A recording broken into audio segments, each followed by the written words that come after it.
Halo semuanya, berdasarkan kasus sebelumnya, pasien sepertinya mengalami anafilaktik shock. Apa itu anafilaktik shock?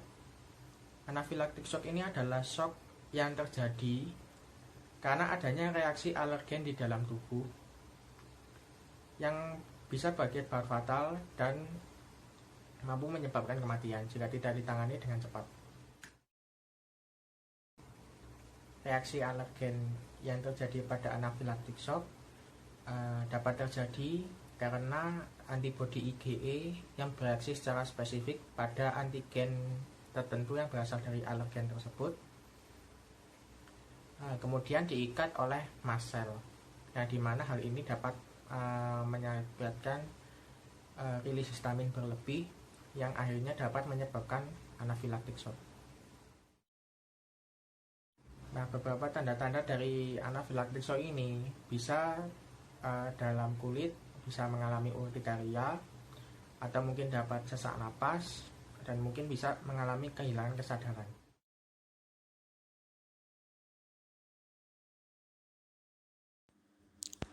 Untuk intervensi pasien anafilaktik shock, yang pertama harus dilakukan adalah menginjeksikan larutan adrenalin pada regio femoralis atau brachialis penderita sebanyak 0,1 mg per kilogram dari 1/1000 larutan sebanyak 0,5 ml secara intramuskular pada orang dewasa dan 0,3 ml pada anak-anak.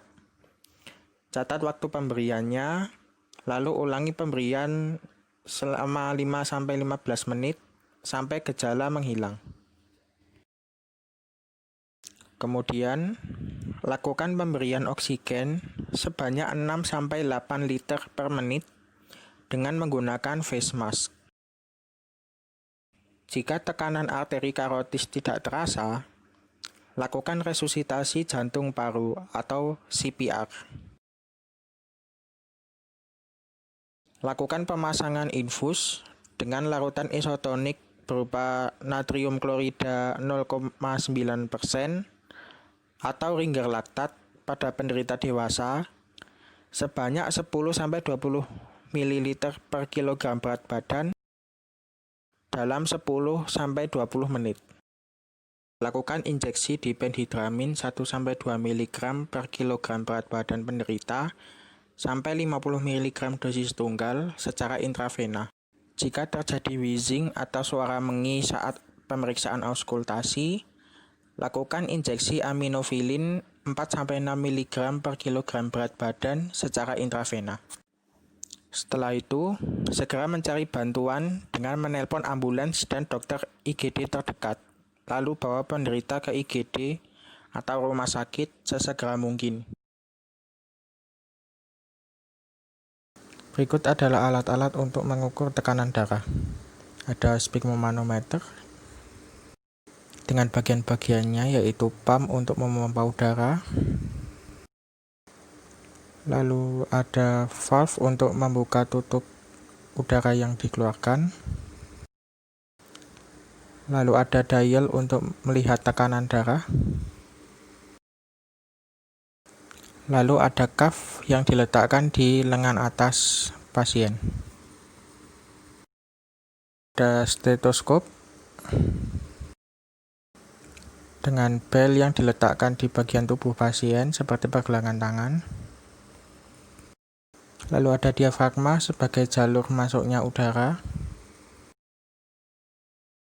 Lalu ada earpiece yang diletakkan di lubang telinga.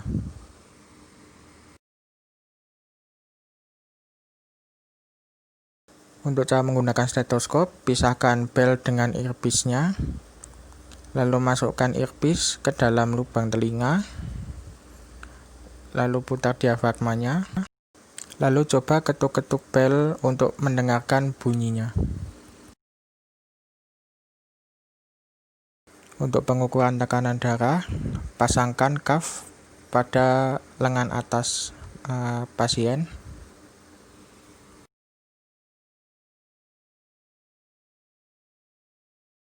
Kemudian pasangkan dial pada cuff, lalu letakkan stetoskop di sela-sela cuff dan pergelangan tangan.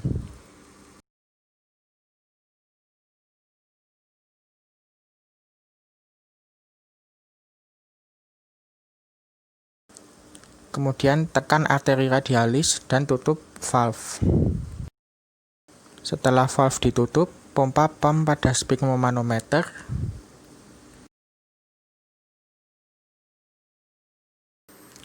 hingga angka pada dial menunjukkan tekanan kurang lebih 150 mmHg. Buka diafragma, lalu dengarkan suara denyut jantung secara seksama.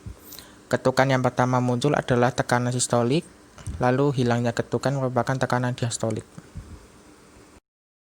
Setelah selesai, lepaskan stetoskop, lalu lepaskan cuff pada sphygmomanometer pada lengan pasien.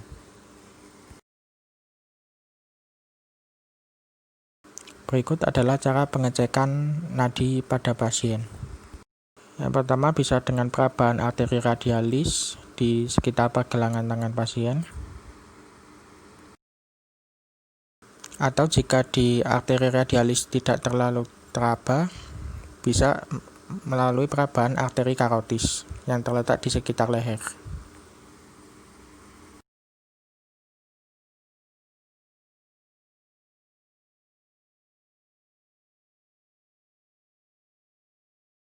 Untuk menilai frekuensi pernapasan, hitung fase inspirasi dan ekspirasi dengan melihat pembesaran pada rongga dada saat bernapas.